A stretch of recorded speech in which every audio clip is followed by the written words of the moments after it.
ഒരു നീല power line,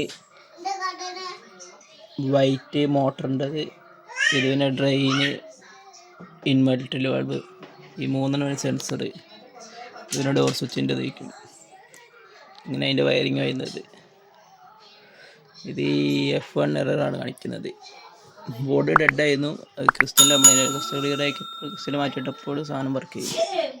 ഈ F1 എറർ പ്രസ് സ്വിച്ചിൻ്റെ കംപ്ലൈൻ്റ് ആണ്. അതിന് വയർ കട്ടായി അങ്ങനെ എന്തെങ്കിലും ഓടിക്കാൻ എന്തെങ്കിലും നോക്കിയാൽ മതി.